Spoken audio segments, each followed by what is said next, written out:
الرحمن الرحیم الحمد للہ رب العالمین والصلاة والسلام علی سید الانبیاء والمرسلین محمد وآلہ وصحبہ اجمعین اما بعد فاعوذ باللہ من الشیطان الرجیم بسم اللہ الرحمن الرحیم یوصیکم اللہ فی اولادکم للذکر مثل حظ الانثیین صدق اللہ العظیم۔ عزیز بزرگوں، پہلے تو میں آپ کو ایک حدیث سنا دوں، اس کے بعد ہم اس حدیث سے کیا کیا مسائل معلوم ہوتے ہیں انشاءاللہ ہم اس کا ذکر کریں گے۔ حضرت سعد رضی اللہ عنہ فرماتے ہیں کہ میں ایک دن بیمار ہوا اور سخت بیماری لاحق ہو گئی۔ نبی کریم صلی اللہ علیہ وسلم میری عیادت کے لیے تشریف لائے۔ جب حضور تشریف لائے میری عیادت کے لیے تو میں نے حضور سے یہ کہا، حضور میرے پاس مال بہت ہے اور میری ایک ہی بیٹی ہے وارثوں میں، کیا میں اپنے مال کا 2/3 حصہ اللہ کے راستے میں صدقہ کر دوں؟ حضور نے فرمایا کہ یہ زیادہ ہے۔ فرمایا حضور آدھا کر دوں؟ کہا یہ بھی زیادہ ہے۔ حضور 1/3 1/3 اللہ کے راستے میں کر دوں؟ تو حضور نے فرمایا ٹھیک ہے 1/3 کر دو، لیکن یہ بھی زیادہ ہے، لیکن کوئی حرج نہیں ہے۔ اس کے بعد حضور نے فرمایا کہ ایک لقمہ بھی تم اپنی بیوی کے منہ میں رکھتے ہو اللہ تبارک و تعالی تمہیں اس پر بھی ثواب عطا فرمائیں گے۔ اور حضور نے مزید یہ بات ارشاد فرمائی، تم اپنی اولاد کو مالدار چھوڑ کر جاؤ، یہ بہتر ہے اس سے کہ ان کو فقیر اور تنگ دست چھوڑ کر جاؤ کہ وہ در در کی ٹھوکریں کھانے پر مجبور ہو جاوے۔ یہ ایک حدیث کا خلاصہ میں نے آپ کے سامنے ذکر کیا ہے۔ چند باتیں اس میں بڑی قابل غور ہے اور بڑی زبردست سمجھنے کے لائق ہے۔ سب سے پہلے تو اس حدیث کو جو روایت کر رہے ہیں، اس حدیث کو جو بیان کر رہے ہیں حضرت سعد رضی اللہ عنہ۔ کون ہے حضرت سعد؟ حضرت سعد رضی اللہ عنہ یہ وہ صحابی ہے جو عشرہ مبشرہ میں جن کا شمار ہوتا ہے، ٹاپ 10 صحابہ جن کو ہم کہتے ہیں کہ جن کو حضور نے ایک ہی مجلس میں جنت کی بشارت اور خوشخبری دی ہے، یہ وہ صحابی ہیں۔ دوسری بات، تیسرے نمبر پر ایمان لانے والے ہیں حضرت سعد رضی اللہ عنہ، حضور جن کو اپنا ماموں کہتے تھے، حضور کے ماموں ہوتے ہیں حضرت سعد رضی اللہ عنہ۔ اور تیسرے اور بڑا عجیب ہے ان کے اسلام قبول کرنے کا واقعہ، حضرت سعد رضی اللہ عنہ کے والد ان کی والدہ بہت محبت تھی، آپس میں بڑی محبت تھی، لیکن جب حضرت سعد رضی اللہ عنہ ایمان لے آئے تو ان کی والدہ نے کہا میں کھانا نہیں کھاؤں گی، تیرے سے بات نہیں کروں گی جب تک کہ تو یہ ایمان کو نہیں چھوڑ دیتا۔ بہت سمجھایا حضرت سعد نے، بہت سمجھایا کہ امی کھا لیجئے، میں ایمان تو نہیں چھوڑ سکتا ہوں، امی کھا لیجئے، میں ایمان تو نہیں چھوڑ سکتا ہوں۔ ماں نہیں مانی تو حضرت سعد رضی اللہ عنہ نے تاریخی جملہ کہا کہ ماں ایک جان نہیں، ایسی 100 جانیں بھی اگر آپ کے پاس ہے اور یہ ساری کے ساری بھی آپ گنوا دیجئے، لیکن آپ مجھے یہ کہے کہ میں اسلام کو چھوڑ دوں تو یہ مجھ سے نہیں ہو سکتا، چاہے آپ کی 100 مرتبہ جان چلی جائے، اس لیے کہ یہ ایمان بڑی قیمتی دولت ہے۔ اسی لیے تو فرمایا لا طاعت لمخلوق فی معصیت الخالق، جہاں اللہ کی نافرمانی ہو رہی ہو اور ہم سے یہ کہا جاوے کہ مخلوق کی بات مان لو تو وہاں نہیں مانی جائے گی، وہاں اللہ کی بات مانی جائے گی، مخلوق کی بات ماننے کو چھوڑ دیا جائے گا۔ ماں کہتی ہے باپ کہتا ہے کہ بیٹا ابھی تو تیری عمر ہی کیا ہے، اتنی جلدی داڑھی رکھ لی تو تیرا رشتہ کہاں سے ہوگا، اب مت۔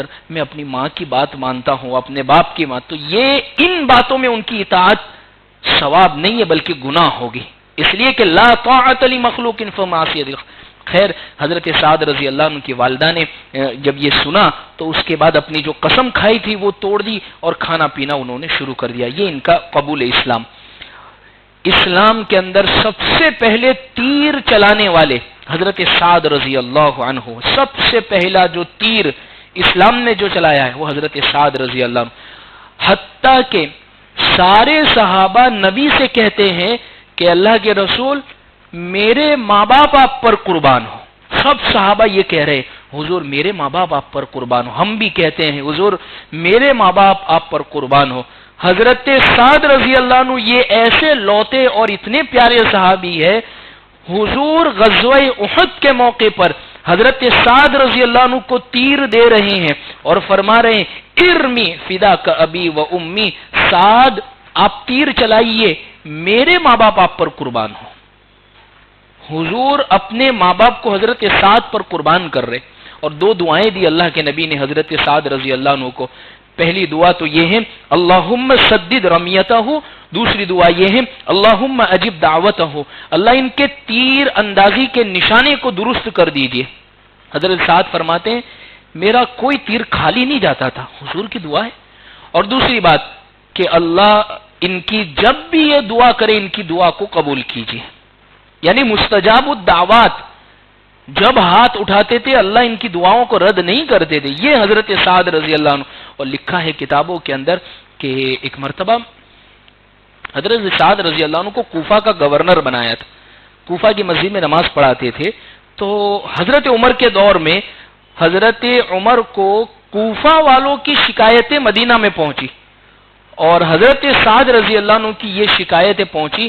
3 الزام لگائے کوفہ والوں نے، 3 الزام لگائے.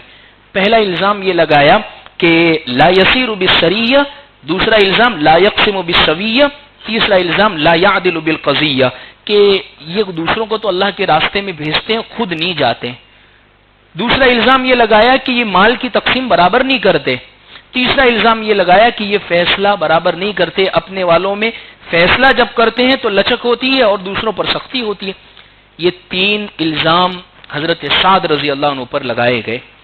حضرت عمر رضی اللہ عنہ کی عادت شریفہ تھی پہلے تو جس کی شکایت آتی اس کو فوراً معزول کر دیتے، اس کو اس عہدے پر سے اتار دیتے تھے، پھر تحقیق حال فرماتے تھے. ورنہ بعض مرتبہ عہدے پر رہتے ہوئے اگر کسی کی پوچھ پرچھ کی جائے تو عہدے والا آدمی اپنے عہدے کا غلط فائدہ اٹھائے گا، اپنے سے ماتحت لوگوں کو دبانے کی کوشش کرے گا. خیر حضرت عمر رضی اللہ عنہ جب تحقیق حال کے لیے بھیجا بہت سارے لوگوں کو، تحقیق کی، ایک مسجد میں گئے، دوسری مسجد میں گئے، ایک آدمی نہیں مل رہا ہے جو حضرت سعد رضی اللہ عنہ کی شکایت کرتا ہوں. ایک آدمی نہیں، سب کے سب حضرت سعد رضی اللہ عنہ کی تعریف کر رہے ہیں. ایک مسجد میں پہنچے، اسامہ بن قتادہ نام کا شخص جو تھا اس نے، صرف ایک شخص نے حضرت سعد رضی اللہ عنہ کی برائی بیان کی. کتابوں میں یہ واقعہ موجود ہے. یہ 3 الزام سیم ٹو سیم اس نے لگائے.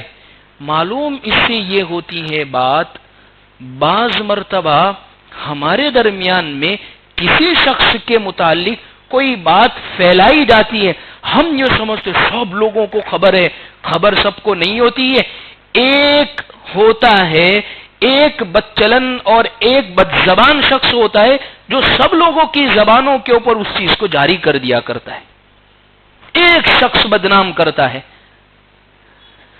اور یہی ہوا. یہ اسامہ بن قتادہ نام کا جو شخص تھا اس نے حضرت سعد رضی اللہ عنہ پہ الزام. حضرت سعد کو جب پتا چلا، دل ہی تو ہے سنگ و خشت، درد سے بھر نہ آئے کیوں؟ یعنی اللہ نے دل دیا ہے، کوئی پتھر تو ہے نہیں ہے، درد ہوگا تو انسان کو تکلیف ہوگی. حضرت سعد رضی اللہ عنہ کی زبان سے 3 بد دعائیں نکل گئی. اب حضور نے ان کو فرمایا تھا اللہ آپ کی دعا قبول کریں گے، ان کی زبان سے 3 بد دعا نکل گئی. پہلی تو یہ اللہم اطل عمرہ، اللہم اطل فقرہ، اللہم عرضہ بالفتن، اللہ اس کی زندگی لمبی کرنا، اللہ اس کے اوپر فتنوں کی بارش کرنا، اور اللہ اس کو مال کے اعتبار سے آزمانا. لکھا ہے کتابوں کے اندر یہ شخص اسامہ بن قتادہ نام کا یہ شخص کوفہ کے اندر اتنی لمبی عمر ہوئی، اتنی لمبی کہ یہ آنکھ کی جو یہ اوپر کی بھویں ہیں یہ پوری کی پوری آنکھ بند کر دیتی تھی، اس کو یوں اٹھا کے دیکھنا پڑتا تھا. پہلی بد دعا حضرت سعد رضی اللہ عنہ کی لگی. مال کے اعتبار سے اتنا زیادہ تنگ دست ہو گیا کہ لوگوں سے بھیک مانگا کرتا تھا. اور تیسری چیز حضرت سعد نے فرمایا اس کو فتنوں میں، بڈھا ہو گیا تھا، بڈھا لیکن اس کے باوجود چلتی ہوئی عورتوں کو چھیڑتا تھا اور روز پیٹا کرتا تھا، روز مار کھایا کرتا۔ لوگ اس سے کہتے تو چھوڑ کیوں نہیں دیتا؟ کہا کہ اصابتنی دعوت سعد، حضرت سعد رضی اللہ عنہ کی بددعا مجھے لگ گئی ہے۔ بترس از آہ مظلوماں کے ہنگامے دعا کردن، اجابت از در حق بہر استقبال می آیت۔ مظلوم کی بددعا سے بچیے، مظلوم کی بددعا، کسی پر زبردستی کا الزام تھوپنے سے، کسی کے اوپر کوئی الزام عائد کرنے سے پہلے 100 مرتبہ سوچے۔ اگر کسی مظلوم کی زبان سے صرف آہ نکل گئی، ہماری زندگی تباہ ہو جائے گی۔ خیر، یہ ہے حضرت سعد رضی اللہ عنہ۔ کیا فرماتے ہیں؟ حضرت سعد رضی اللہ عنہ بیمار ہوئے، حضور خود ان کی عیادت کے لیے آ رہے ہیں۔ عیادت کا مطلب بیمار کے پاس جانا، اس کے پاس بیٹھنا، اس کی طبیعت پوچھنا، اس کو تسلی دینا، اس کو کہتے ہیں عیادت۔ نہ یہ کہ وہاں جا کے اس کا پریشر اور بڑھا دینا، بہت بڑی بیماری ہے یہ تو پتہ نہیں، اس کو وہ ہوا تھا تو وہ اس میں مر گیا تھا، اس کے ساتھ یہ معاملہ ہوا تھا تو وہ تھوڑی بچا تھا، یہ تو اب آپ کو لے کر ہی جائے گی۔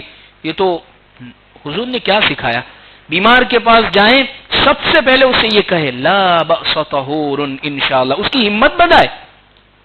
انسان کی دیکھیں بیمار جو پڑتا ہے، بیماری کے ساتھ ساتھ اگر اس کا ول پاور، جو اس کی اندر لڑنے کی طاقت وہ کمزور ہو جائے گی تو انسان بہت جلدی چل بسے گا۔ اندر سے ول پاور، طاقت مضبوط ہوگی تو وہ انسان، اگر اللہ نے نہیں لکھی ہے تو وہ چلتا رہے گا۔ سب سے پہلی دعا یہ سکھائی جائے تو ان کے پاس اس کی کہے ہمیں تو معلوم ہی نہیں ہے، یہ دعا یاد کر لے وے، بیمار کے پاس جا کے پڑھنی ہے، لا بأس طہور انشاء اللہ۔ یعنی اس دعا کا مطلب یہ ہوتا ہے کوئی فکر مت کرو، انشاءاللہ اللہ بہت اچھا آپ کو جلدی سے کر دیں گے۔ یہ حضور نے دعا سکھائی اور حضرت سعد رضی اللہ عنہ کے پاس حضور نے یہ دعا پڑھی۔ اور دوسری دعا، اسأل اللہ العظیم رب العرش العظیم ان یشفیک، ہم اللہ اور عرش کے مالک سے یہ سوال کرتے ہیں اللہ آپ کو جلدی سے شفا عطا فرما دے۔ حرم کے بہت پرانے ایک مؤذن شیخ علیم اللہ ابھی قریب میں بیمار ہوئے تھے، تو شیخ سدیس جو امام کعبہ ہے، امام حرم ہے، وہ ان کی ملاقات کرنے کے لیے گئے تو ان کے یہ جملے ان کے سامنے، اسأل اللہ العظیم رب العرش العظیم ان یشفیک شفاء لا یغادر سقما لا بأس طہور انشاءاللہ۔ یہ ہے بیمار کے آداب، بیمار کے پاس جاوے تو یہ ہے جملے، نہ یہ کہ اس کو اور ڈرا دینا۔ خیر، حضرت سعد رضی اللہ عنہ نے فرمایا کہ حضور بیماری، اس کی تکلیف بہت زیادہ ہے، آپ دعا فرما دیجیے۔ کیا بیمار اپنی بیماری کی تکلیف کو جو عیادت کرنے کے لیے آیا ہے اس کے سامنے بیان کر سکتا ہے؟ کر سکتا ہے۔ بعض مرتبہ ہم کہتے ہیں نہیں بہت اچھا ہے، تکلیف ہے پھر بھی ہم کہتے ہیں بہت اچھا ہے، اچھی بات ہے، کہہ سکتے ہیں۔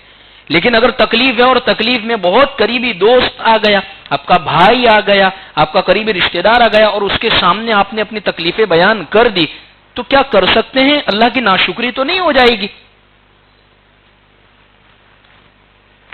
3 وجہ سے انسان اپنی بیماری بیان کرتا ہے کسی کے سامنے کہ مجھے یہ تکلیف ہے، تو میں اگر کسی کے سامنے اپنی بیماری کو بیان کروں گا تو 3 وجہ سے بیان کروں گا۔ نمبر 1، کم سے کم وہ دعا دے دے کہ دیکھو مجھے یہ تکلیف ہے، آپ دعا کرنا، یہ تکلیف ہے، ڈاکٹر نے یہ بتایا ہے، رپورٹ میں یہ آیا ہے، علاج تو چل رہا ہے، لیکن یہ تکلیف سے ابھی میں گزر رہا ہوں، اور دعا کے لیے اپنی بیماری کو بیان کی ہے، کوئی حرج کی بات نہیں ہے۔ نمبر 2، سامنے والا جو شخص آیا ہے ہو سکتا ہے اس فیلڈ میں، اس لائن کا ماہر ہو، اس کے سامنے کوئی علاج ہو اور یہ اس کی کوئی دوا بہترین جانتا ہو۔ جیسے ہوتا ہے نا، ہم میں سے ہر شخص جو بھی جاتا ہے کسی بیمار کو اپنی طرف سے کوئی نہ کوئی علاج تو دے کے جاتا ہے اس کو، لیکن نیم حکیم خطرے جاں والا نہ علاج دے کر آوے کہ ایسا نہ ہو کہ جو چل رہا ہے پھر وہ چلنے کے بھی قابل نہ رہے۔ اگر حقیقت میں معلوم ہے، علم ہے، پکا یقین ہے تو نسخے اور ٹوٹکے، لیکن اس کو بھی چاہیے کہ ڈاکٹر کو پوچھنے کے بعد ان علاج کو استعمال کرے۔ تو دوسری بات یہ ہے کہ اگر اس کے سامنے بیان کر رہا ہے اور مقصد یہ ہے کہ یہ کوئی دوا بتا دے گا، کوئی ڈاکٹر بتا دے گا، کوئی اچھی جگہ بتا دے گا کہ آپ فلاں ڈاکٹر سے آپ ملیے، تو کوئی حرج نہیں ہے۔ لیکن اگر بیماری انسان اس لیے بیان کر رہا ہے کہ شکوہ اور شکایت کے لیے، ابھی تو یہ میری کوئی عمر ہے، اللہ نے کو میرا ہی گھر ملا تھا مجھے بیماری دینے کے لیے، اتنے سارے لوگ ہیں جو موت مانگ رہے اور ان کو موت نہیں ملتی اور میں ہی ملا تھا، میرے پیچھے کتنے چھوٹے چھوٹے بچے ہیں، میرے کتنے رشتہ دار ہیں، میرے کتنے ماں باپ ابھی موجود ہیں اور میں گھر کا پورا ذمہ داری میرے اوپر ہے، اللہ کو بھی پن میرا ہی گھر ملا تھا۔ یاد رکھیں اس جملے پر ہماری پکڑ ہو جائے گی۔ لا يسأل عما يفعل وهم يسألون، اللہ جو کرتے ہیں اللہ کو کوئی نہیں پوچھ سکتا ہے، پوچھا تو ہم سے جائے گا، اللہ کل قیامت کے دن پوچھیں گے کیسے جملے کیوں نکالے۔ تو اگر ہم اپنی بیماری کو کسی کے سامنے بطور دعا بطور دوا اس کے ذکر کرتے کوئی حرج نہیں، لیکن اللہ کی شکایت اگر بیماری میں آ گئی تو ہمارے لیے اس بیماری کو بیان کرنا پھر جائز نہیں ہوگا۔ خیر، حضرت سعد رضی اللہ عنہ نے اپنی بیماری کو بیان فرمایا، حضور سے دعا کی درخواست۔ اب حضرت سعد رضی اللہ عنہ کو ایک مسئلہ معلوم کرنا تھا، اور حضرت سعد رضی اللہ عنہ دیکھیں اب حضور سے فرما رہے، حضور میرے پاس بہت سارا مال ہے۔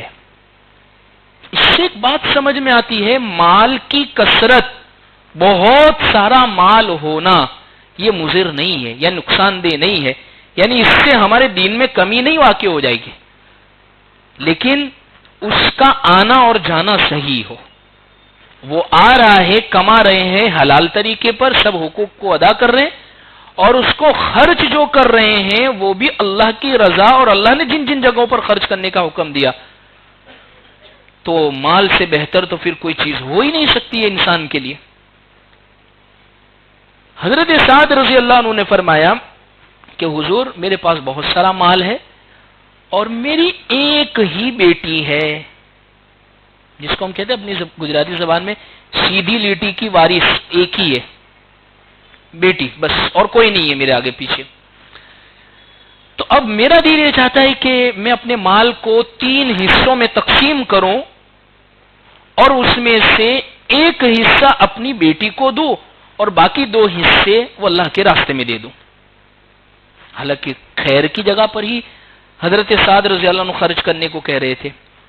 دیکھیں اسلام جو مذہب ہے نا، اسلام جو دین، وہ بالکل اعتدال والا دین ہے، وہ کسی کے حق کو زبردستی مارتا نہیں ہے، وہ کسی کے حق میں زبردستی کمی نہیں کرتا ہے۔ حالانکہ کتنے بہترین جگہ ہے یہاں اللہ کے راستے میں دینا، اللہ کے راستے میں خرچ کرنا۔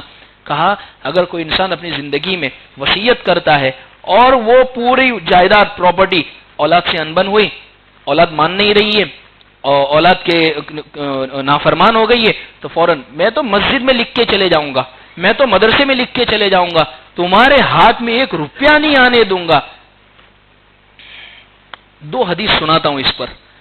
اللہ کے نبی صلی اللہ علیہ وسلم نے فرمایا کہ ایک آدمی 60 سال 70 سال اپنی پوری زندگی اللہ کے دین میں گزارتا ہے، نمازی ہے، روزے دار ہے، قرآن کی تلاوت کرنے والا ہے، اچھے اخلاق والا ہے، یعنی دیندار ہے۔ خلاصہ یہ 60 سال تک دیندار والی زندگی گزاری، مرنے سے پہلے وہ ایسا عمل کر دیتا ہے کہ جس کی وجہ سے وہ جہنم کا مستحق ہو جاتا ہے، اور وہ کیوں؟ اپنی اولادوں کو وراثت سے محروم کر کے چلے جاتا ہے۔ حضور فرماتے ہیں کہ اس کی وجہ سے یہ شخص جہنم کا مستحق ہو جاتا ہے۔ 60 سال تک عبادت کے ساتھ گزاری، 60 سال تک اس نے اپنی زندگی کو بہترین گزاری، لیکن آخری عمر کے اندر یہ کر کے وہ چلا گیا۔ اسی طریقے سے ابن ماجہ میں ہے کہ جو آدمی اپنے وارثوں کی میراث کو ختم کر دے گا، اللہ اس کا جنت کا حصہ ختم کر دیں گے، اللہ اس کے جنت کا حصہ ختم کر دیں گے۔ اسی لیے فرمایا، تو میں یہ ذکر کر رہا تھا کہ حضرت سعد رضی اللہ عنہ نے یہ مسئلہ پوچھا، ایک ہی بیٹی ہے اور اس کو 1/3 بھی بہت کافی اور وہ 1/3 بھی بہت سارا ہے۔ حضور نے کیا فرمایا؟ حضور نے فرمایا انک انتظر، تم اپنی اولاد کو مالدار چھوڑ کر جاؤ کہ وہ مال والی ہے، اللہ نے انہیں عطا فرمایا ہے، تمہارے جانے کے بعد تمہارے مال کو استعمال کرے، کھانے پینے میں، رہائش کے اندر، زندگی گزارنے کے اندر، لوگوں سے سوال نہ کرے، یہ بہتر ہے اس سے کہ تمہارے جانے کے بعد مال تم سب تقسیم کر کے جا چکے ہو، سب خرچ کر کے جا چکے ہو اور سارا کے سارا دے کر جا چکے ہو، اور وہ در در کی ٹھوکریں کھا رہی ہے اور وہ بھیک مانگنے پر مجبور ہو رہی ہے۔ حضور سے پوچھ رہے ہیں کہ میں 2/3 اللہ کے حضور منع کر رہے ہیں، پھر آگے کہہ رہے آدھا دے دوں، آدھا آدھا کر دوں حضور، تو حضور نے آدھے پر بھی منع فرما دیا۔ پھر جب فرمایا کہ حضور 2/3 ایک مال کے 3 حصے کروں، 2 حصے میں بیٹی کو دے دیتا ہوں، 1 حصہ اللہ کے راستے میں، تو حضور نے فرمایا چلو 1/3 اللہ کے راستے میں دیتے ہو ٹھیک ہے، لیکن یہ بھی بہت سارا ہے۔ حضور نے فرمایا یہ بھی بہت سارا ہے۔ معلوم ہوتی ہے اس سے یہ بات کہ اسلام جو ہے، اللہ نے یہ جو دین اور مذہب ہمیں عطا فرمایا ہے، یہ اعتدال والا دین ہے۔ اس میں کسی کے حق کو مارا نہیں گیا ہے کہ کسی کے حق کو ختم کر دیا جاوے۔ حضور نے فرمایا تم اپنی اولاد کو یہ مالدار چھوڑو، یہ بہتر ہے۔ بعض مرتبہ مورث جس کی ملکت ہوتی ہے وہ وصیتیں غلط لکھ کر چلے جاتا ہے، 4-5 بیٹے ہیں، بیٹیاں ہیں، کوئی ایک بیٹے نے بہت خدمت کی، ساری کی ساری اس کے نام پر لکھ کر چلے جاتا ہے۔ یہ تو اللہ کا احسان ہے۔ حدیث میں حضور نے فرمایا لا وصیت لوارث، کوئی اپنے ایک وارث کے حق میں وصیت لکھ کے چلے جاوے تو اس کی وصیت ویلڈ ہی نہیں ہے شریعت کی زبان میں۔ خیر، تو حضرت سعد رضی اللہ عنہ نے جب یہ پوچھا تو حضور نے کتنے انصاف سے، اللہ نے یہ جو دین دیا ہے اس میں تو جانوروں تک کے حقوق بیان کیے گئے ہیں۔ حضور نے فرمایا اگر کوئی شخص کسی چڑیا کا شکار کرتا ہے، مقصد صرف نشانہ سیکھنا ہے اور کوئی مقصد نہیں ہے، نہ اس کو کھانے کے لیے نہ کوئی اور چیز کے لیے، بلکہ صرف نشانے کے لیے اس کا شکار کرتا ہے، اللہ کل قیامت کے دن اس سے پوچھیں گے کیوں اس بے زبان کی تم نے جان لے لی تھی؟ ایک جانور کے حق مارنے کے اوپر اللہ اتنی سخت پوچھ فرمائیں گے، چہ جائے ہم اپنی اولادوں کے، اپنی بہنوں کے، اپنے بھائیوں کے، اپنے رشتہ داروں کے حقوق مار کر، دبا کر، کھا کر چلے جاوے اور ہماری پیشانی پر شکن اور بل تک نہ پڑے۔ اس لیے اللہ نے قرآن میں حقوق العباد، بندوں کے جو حق، 4 پارہ میں نے خطبے میں ہی آیت پڑھی تھی، اللہ فرماتے یوصیکم اللہ فی اولادکم، یعنی پورے 2 رکوع اللہ نے اس پر صرف بیان فرمائے، بیٹے کو کتنا ملے گا، بیٹی کو کتنا ملے گا، بہن کو کتنا ملے گا، بھائی کو کتنا ملے گا، بیوی کو کتنا ملے گا، شوہر کو کتنا ملے گا، ماں باپ زندہ ہے تو ان کو کتنا ملے گا، کوئی نہیں ہے تو اس کے بعد قریب کے رشتہ داروں کو کتنا ملے، قریب کے رشتہ دار بھی نہیں ہے تو پھر اس کے بعد والوں کو جو اس کے، یعنی اتنا تفصیل سے قرآن میں نماز کے بھی احکام نہیں بیان ہوئے ہیں، جتنے ڈیٹیل کے اندر یہ وراثت کے مسائل ہے۔ اس لیے حضور نے فرمایا کہ وراثت کا علم سیکھا کرو، اس لیے کہ یہ نصف دین ہے۔ یہ وراثت کا علم ہمیں معلوم ہونا چاہیے کہ کس کو کتنا حق ملتا ہے۔ تو خیر عزیز بزرگوں، اللہ کے نبی صلی اللہ علیہ وسلم نے اس سے یہی بات ہمیں سکھائی ہے، اس سے یہی بات ہمیں سمجھائی ہے کہ جو شخص بھی اپنی اولادوں کا اگر سوچ کر جائے گا تو اللہ تبارک و تعالی اس کو جنت میں بھی مقام عطا فرمائیں گے اور اللہ تبارک و تعالی اس کا جنت میں حصہ رکھیں گے۔ یہی تو ہے، ایک روایت میں ہے جس شخص نے اپنی پیڑی کی کسی زمین کو بیچا، حدیث میں یہ ذکر ملتا ہے اس کو بیچنے کے بعد کوئی اور زمین خریدی یا اس کو بیچنے کے بعد کوئی کاروبار کیا تو اللہ اس کو اس میں برکت عطا فرمائیں گے، لیکن اگر بیچ کر کھا گیا تو اللہ اس کے اندر سے برکت کو ختم کر دیں گے، اللہ برکت کو ختم کر دیں گے۔ یہ وجہ اس کی یہی ہے کہ اپنی اولادوں کے متعلق یہ غور و فکر کر کے ماں باپ جائے۔ تو الغرض عزیز بزرگوں، بات دراصل اس حدیث میں حضور نے یہ سمجھائی اور آخری بات حضور نے حدیث میں یہ ذکر کی ہے۔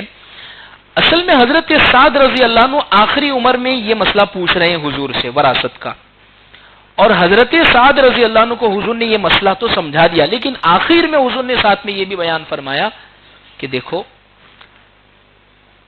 یہ سارا جو ثواب ہے، بعض مرتبہ اللہ ایک انسان کو ایک لقمہ بنایا کھانے کا اور اپنی بیوی کے منہ میں رکھ دیا اخلاص اور محبت کے ساتھ، اللہ اس پر بھی اس کو یہ ثواب عطا فرما دیں گے۔